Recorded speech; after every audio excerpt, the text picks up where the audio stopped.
Holy shit! Holy shit! Holy shit! That's pretty much how I reacted to the Game 2 results. One of the best games I've ever seen. Pardon my language. But oh my freaking god. 18 innings. Longest game in postseason history. Tied for most innings in postseason history. And, well, I did not see it playing out quite like that. I mean, I guess I knew it was going to be probably a pitcher's duel.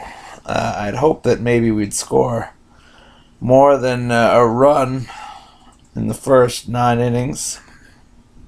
But, yeah, it's, talk about a gut check. I mean, talk about showing your fortitude. I mean, to go with just so many, especially the Giants bullpen, who hadn't been playing particularly well in the month of September. Really didn't look so good for a while there. And the last time they were in Washington, we all remember the disaster that was. So that they were able to come out and do this was just, that is championship bullpen form right there. That is showing, what a bullpen looks like, who's been there before, and who just somehow they bring it together every year. It's not just the bullpen; it's the whole team comes together in the playoffs. But the bullpen, the pitching is always there in the playoffs for the Giants. I don't know. It's just it's different guys, but the same mentality. I don't know if it's Righetti. I was thinking like Righetti holds some kind of grasshopper style workshop where you keep all the pitchers in some strange underground training room and have them doing Zen exercises and throwing thousands of pitches and meditating. I don't know what goes on, but somehow the pitching staff just lights up in October, and they pulled it off. Incredible game. Incredible. I did not think we were going to win this game. If I had to predict, I would have said we would have split. So yeah, and by the time we'd already gotten into, let's say, the 14th or 15th inning, you had to know that that any defeat would have been a crushing one. And I guess I to be honest, I feel a little bit for you Nationals fans out there because to put that much time in and come away with the loss. I mean, the Nationals fans really showed up. They were there. They stayed pretty late in the game. It seemed like the crowd was there for most of the game, and of course you would want to stay for when it's deciding your playoff future to some extent, but I think it was Hudson said, "It's a shame anyone had to lose." But Belt, finally, it became a sort of an all or nothing home run derby style game in the end, which I think was part of the reason that made Petit so successful. He knew that, but it was really good to see Belt step it up and take control. Belt, while he'd been making a contribution in the postseason, hadn't hit a home run yet, and we all know he has that in him. I've seen him make that same turn on those inside fastballs before, and do that crazy yank pull home run that he does. Whereas bat speed, when he pulls the ball like that, his bat speed is just like lightning, and it's fun to watch. As soon as he swung that bat, you could pretty much tell he'd gotten all of it, and it was a big fly. So anyway, let's first let me mention that I got it wrong in the last video, in the last post game video. the last recap. They've won 9 games in a row. They had won 9 games in a row. I was saying 8. It was 9. And the 9 is the best streak in the National League, beating the Big Red Machine. But there have teams that have won more in the American League. I think, forget what the record was. I think it was like 12 or something. I know the Yankees were one of the teams that had it.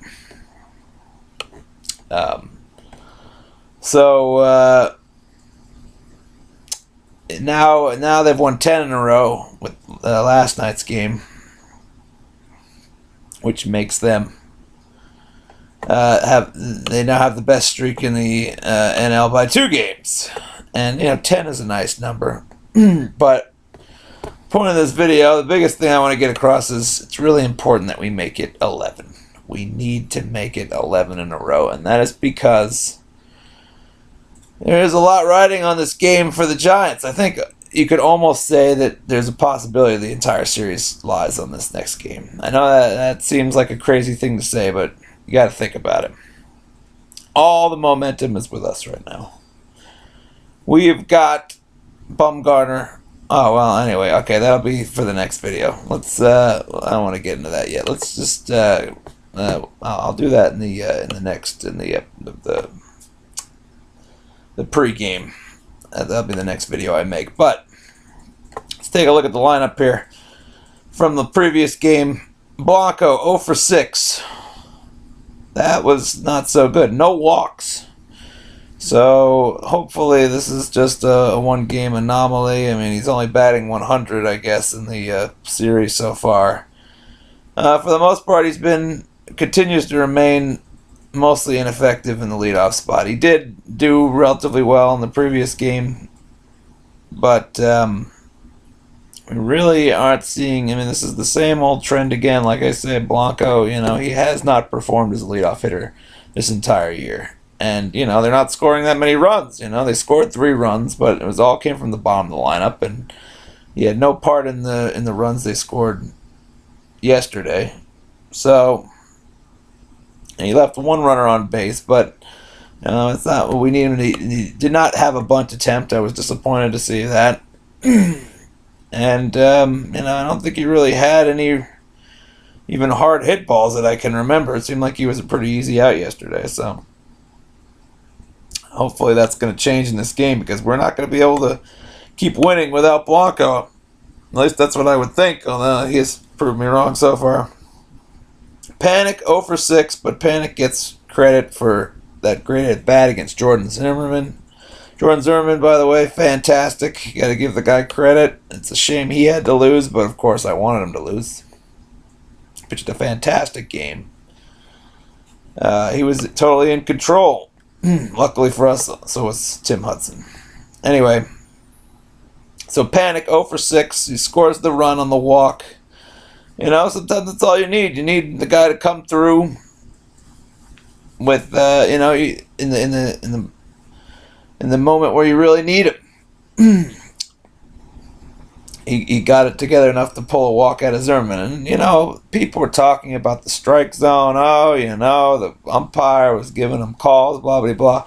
What else is new? It wasn't like the pitches that he called were totally ridiculously off the plate. Yes, I think when it came down to the at-bat with Asdrubal Cabrera, one of those pitches was too high. I think I don't know if it was the first strike he called or the second strike he called.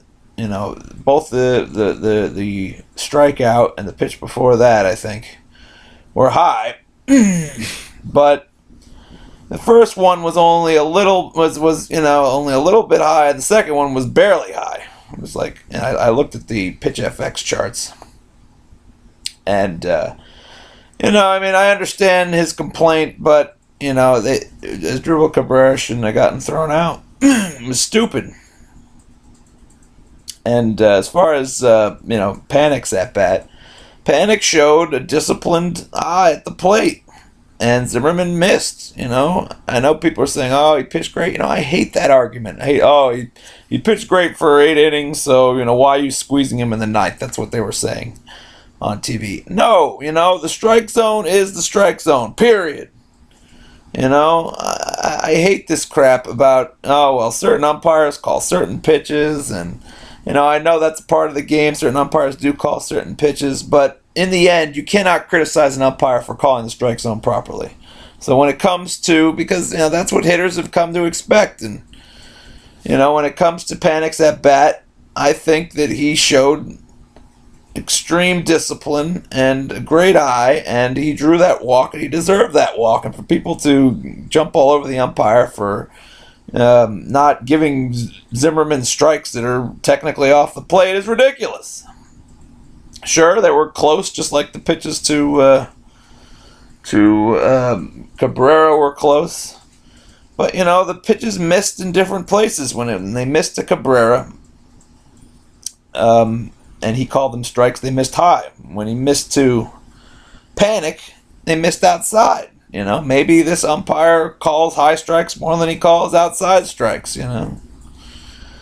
I mean, he was being a little inconsistent, but people are jumping on him like he's some kind of, made some kind of criminal decision, and it just doesn't make any sense.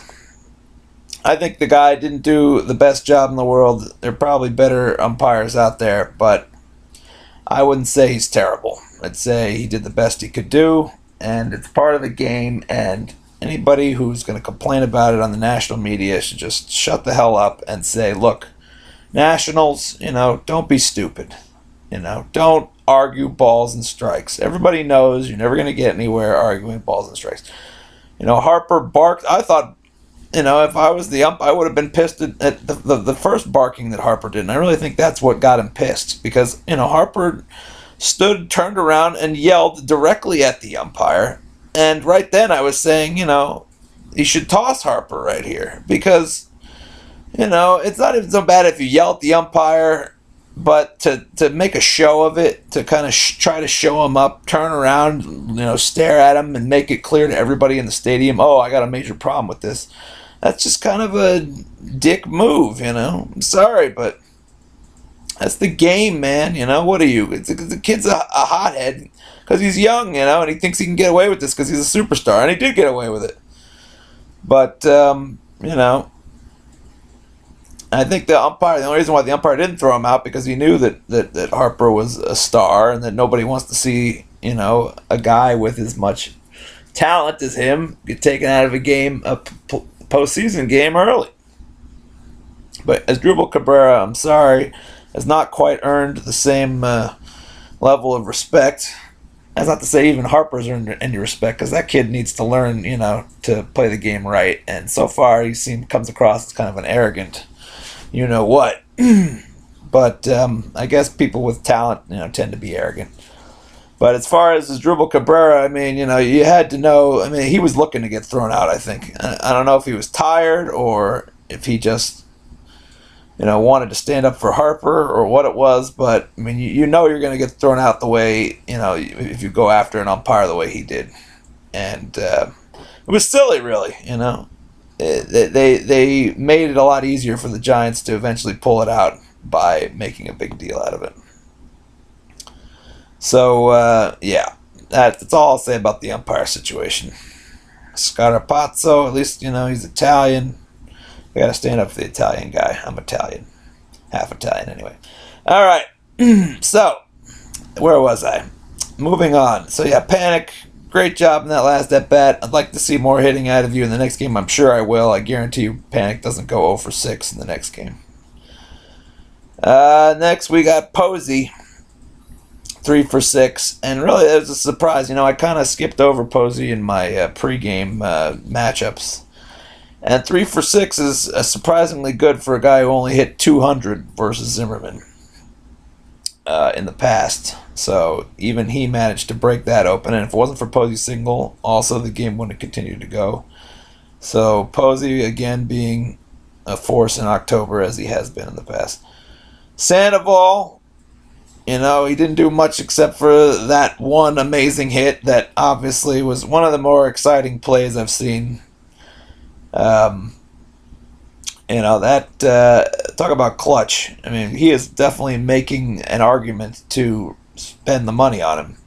And I guarantee you, if the Giants do manage to pull off, even if they manage to beat the Nationals, I think we have to consider re-signing Sandoval. I was not impressed with him down the stretch. I thought he was kind of... I told my friend, my Red Sox friend, that I didn't think they'd re-sign him because he let us down against the Dodgers. Wasn't producing in September when we really needed him to in order to have a chance to win the division. But he is proving that in October, in crunch time, he will be there. And if he can continue to do that against the Nationals in this next game and however many games it takes to finish them off, hopefully, and against, from this point forward, then I think they got to open their wallets and say, hey, this is it, I mean, the problem is it may come at the cost of signing Tomas guy, Yasmani Tomas, I think. And so a lot of it is a question of, well, do we spend money on, a guy who has a lot of talent but is unproven, but, may be a better and more productive hitter than Sandoval, or do we, we go with the Panda hats and with, the consistency, the relative consistency that Sandoval provides at third base. I mean, what do we have? Anyway, that'll be more for, I can talk about more of that in the postseason, my postseason video. But anyway, Sandoval coming up clutch. Great play, and that play at the plate, I'm not sure if it was the best idea to send Posey. I guess in retrospect it must have been. You have Pence coming up, who is no slouch, certainly a guy. Pence had not done anything against Zimmerman really to that point. I think maybe he gotten a hit. But I don't know much about Pence's record versus Drew Storen, so I think, hopefully Flannery knew whether or not Pence could hit Storen before he sent Posey. But I understand why he sent him in that kind of a game. I mean, you've scratched and clawed the whole game. All you haven't been managed to even score a run. When you finally do score a run, you think, hell, let's just go for it now. I mean, Storen, despite the fact that he's blown 2 saves in consecutive postseason appearances, still an excellent pitcher. He hadn't given up a run in some like 10 innings or something like that. So, I guess I understand them sending Posey. I think Posey was safe anyway. I do. I think even though they said his foot bounced, and it did, and it's very, very close, I think his foot did bounce the slightest bit, but I do believe that it touched the plate before the glove touched him. I do understand why they didn't change the call because, like they say, you need more evidence than the video provided in order to overturn the call. But I think, the home plate umpire, I mean, I wish he'd gotten the call right. I think the right call was that he was safe. I wish he'd gotten the call right in the first place. But those things are extremely hard. I understand why he didn't get it. So, and, in the end, kind of made it more exciting, although it totally depleted both teams' bullpens. Let's see. We got Belt. Well, it took him till the 18th inning to do anything, but he did what we needed him to do. So 1 for 7, not a great game, except for, of course, the home run, which won the game. So, yeah, Brandon Belt, the savior. This is the first time I think Brandon Belt that I can remember Brandon Belt being really the ultimate savior of a game. A lot of times he'll do something in a game, but it's pretty rare that you walk away from a game being Brandon Belt, hero. And for this game, Brandon Belt, he is the hero. I mean, at least as far as the position players go, he's the hero. So yeah, Brandon, keep jacking him out there. Let's see. Then we got Brandon Crawford, 0 for 6. I sort of suggested that he might hot streak might come to an end, and it came to an end with a crashing halt. He did get a walk, so I don't think it's totally over. I think he'll probably have an RBI at some point in the next game or two. Ishikawa, 1 for 4. He hasn't been exactly overwhelming, but he's acquitted himself pretty well. And then we got, what else? Susak, 0 for 1, blah, blah, blah. Oh, Gary Brown, I didn't even remember he got into that game, okay. And so on and so forth, nothing really. Duffy, for the first time in a while, doesn't get a hit in a pinch hit appearance, but I was glad to see him. He's been excellent. And finally, we go to the pitching, and Tim Hudson. Gutsy as it gets. Tim Hudson, what a performance. You know, a lot of us were, I think, wondering if he had anything left. And to go 7, I mean, he looked like, you know, May Hudson, June Hudson. He looked like the Hudson from earlier in the year, and, you know, I knew there was a chance that this could happen, because given his great record against the Nats, you know, and the fact that he'd had a lot of rest, it was sort of the perfect situation, and he gave us what we needed to win, and more, really. You know, usually he doesn't go 7 innings, at least not in most of his starts this year. So, just killer performance. And then you got the bullpen, as I talked about. Machi, great. Javi Lopez. I did mention how I thought Javi Lopez should still be used. I thought he should be put in a situation where he shouldn't start off an inning, and Bochy used both of those things. He brought him in already with a strike on the guy, which I thought was very weird. But you know, he got the job done. I felt like he was sort of, you know, really close around the strike zone in the previous game, and Javier Lopez showed championship pitching there. That was postseason style pitching. He just quickly dispatched. Of course, it also helps the guy that he went up against was 0 for 9 against him, and now 0 for 10. I think it was like 0 for 9 with 8 strikeouts or something like that. So Bochy, another great game for Bochy. Bochy knew that the guy couldn't hit Javier Lopez, and he brought him in when he needed to. So Bochy, again, you got to bow down. The guy knows how to coach in October. And then you got Romo, another great inning. The Romo hat keeps working its magic. I actually had this hat on top of my TV. My friend had his Red Sox hat on top of the TV last year when the Red Sox won that game against Detroit, when Poppy hit it out. The big home run to sort of turn that game. And now I'm going to adopt that, so this hat goes on top of the TV every time the Giants are on now. I'll make sure of that. I don't know, maybe crazy superstition probably, but Affeldt, you know, he was wild. And I don't want to see that Affeldt. I've seen that Affeldt before. Somehow he calmed it down, but he definitely needed the help of some umpire calls in order to get a solid scoreless inning in. Gave up a hit. But, you know, it's still Affeldt.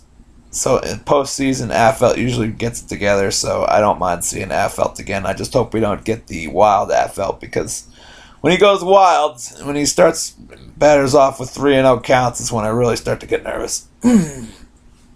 Casilla, inning perfect. He's been great so far. He's usually great in the postseason. And then you got Petit. Petit, what a revelation this year. This dude, you know, I always thought he had talent, ever since, especially the perfect game. I mean, you have to think a pitcher's got some talent if he gets within an out of a perfect game. Yeah. There are a lot of, you know, mediocre pitchers who have pitched perfect games, so I know it's no necessarily, you know, iron stamp of approval, rubber stamp of approval. I don't think they have iron stamps. But, you know, he's done a lot of great things in his short career in the majors. He's only been up for a couple of years, and already he set the consecutive innings pitched without allowing a hit record. He's pitched, you know, complete games. He strikes guys out with mediocre stuff, or what would seem like mediocre stuff. I mean, you know, he doesn't have a great fastball, but he knows, you know, his pitches with movement definitely impress some of the time. And, you know, they say he's got deceptive arm action. I guess you have to be a player to understand that. He looks like he's pitching like anybody else does. I guess they say he's got short arms or something like that. I don't know, but somehow this guy gets the job done. And, I was almost a little disappointed when they first brought him in because I thought, not because I didn't think he could do the job, but because I thought, do we really want to not have him for game 4 potentially? Because, he's pretty good in San Francisco. And I thought, there was still, I think, some amount of, vacillating on him or Vogelsong. And I don't know. In some ways, I feel like Petit has more potential to shut a team out if he's on. When Petit's on his game, like he was in this game, he's hard to hit. I didn't realize that Petit was going to end up being in this game for 6 innings. When they brought him in. So in the end, he was again. Bochy pulled off the perfect move. Petit was the right guy, obviously, in hindsight for the situation. And, Vogelsong, he's been there before. He's done it before. He has had playoff experience. I'm sure he, again, feels like a man on a mission as he was in the previous World Series push. So, Petit, fantastic. He knew what the hitters were looking for, and he would not give in. He did not give them pitches inside or in the middle of the plate. He started out a little rough, but once he got his act together, he couldn't be touched again. He was the Petit we know. And 7 strikeouts in 6 innings. You wonder how he gets so many strikeouts given his stuff, given the fact that he doesn't throw a fastball that goes faster than 90 miles an hour. But the guy does it. He's an artist out there. Only giving up a hit, in 6 innings? Wow. Anyway, Petit, he probably had the most impressive performance of anyone other than Hudson. And really, when you think about it, his performance was even more impressive. 6 innings, 1 hit. Hudson, 7 innings, 7 hits. So clearly Petit was more dominant than Hudson was. And I think Petit gets the game ball. Especially when we're talking sudden death. I figure with each inning, it seems to me like with each inning, the chances of winning goes down when you're in sudden death like that. And for Petit to just be so locked down in sudden death, which is really what they need, didn't let the Nats crowd get into it one bit. And that is ballsy pitching. So Petit, and everyone said it too. They had a lot of good things to say about him. I think it's great to see. It's a guy that people probably didn't expect was going to do this, and he was. I think he was a high round draft pick at one point for a reason. It's clear he's got talent. And I wouldn't be surprised if he was a definite part of the Giants' plan as far as the rotation is concerned next year. He's just got to be able to extend his innings pitched a little bit, but he's shown Maddox-like precision at times. And you look at his numbers this year, and on the whole, they're pretty damn good. So Petit, again, I can't say enough how great a job he did. And then Hunter Strickland comes in, and, there was nobody I'd rather see. I was kind of shocked. I'm like, this is the whole time I didn't get a chance to pay as close attention to this game as I usually do because I was at a party. And it was fun to be able to watch it in a party atmosphere because there was a lot of Giants fans at the party, and we were all kind of huddled together. Because all we had to watch it on was a phone that somebody had Comcast streaming on. But so it was kind of it was sort of definitely comical seeing all these people huddled around a phone. But after the home run, I was surprised. I was like, you got to be kidding me! We still got Strickland in the bullpen, and I was thrilled because this is the kind of situation where you want Strickland to come in. He is going to be the closer of the future. I truly believe. I think that's in the Giants' plans. And he pulled off the save as I expected. And, it wasn't an easy inning. He had to battle some guys and make some good pitches. It wasn't just a matter of pumping the fastball by him, although most of the people at the party just wanted to see those 100-mile-per-hour heaters go through there, but he had some great breaking pitches. I think he used a changeup, which we hadn't really seen yet, and it was very impressive. Great movement. And another deadly pitch along with the slider to keep hitters off balance when you're throwing 100 miles an hour. So, you know, unlike the previous game where he looked a little shaky after his initial strikeout in a crucial situation, I think this is a guy who pitches to the situation, and maybe he didn't have to face. I think the fact that Cabrera wasn't in the game made me feel a little better also. But the fact that he didn't have to pitch in a situation, I think the fact that he didn't have a cushion, an extra run cushion, really helped him to focus. I think he's a guy who can keep the score when he needs to. And I know, when it was 3-0 in the previous game, I think it's easier for him to lose concentration. This is a guy who's a bulldog in these kind of save situations. He wants to perform. He wants to hold the team scoreless when there's only a run lead. And he went out there and killed it. And he gave up one walk, but he gave up the walk when he knew he could, and he didn't want to give in to the hitter. So great job by Strickland. Great that we had him to go to in an 18-inning game. Incredible game, just unbelievable. Probably one I'll never forget. And this one is going to go down in history. And isn't it funny? Hudson starts both of the longest games in playoff history. What are the chances of that?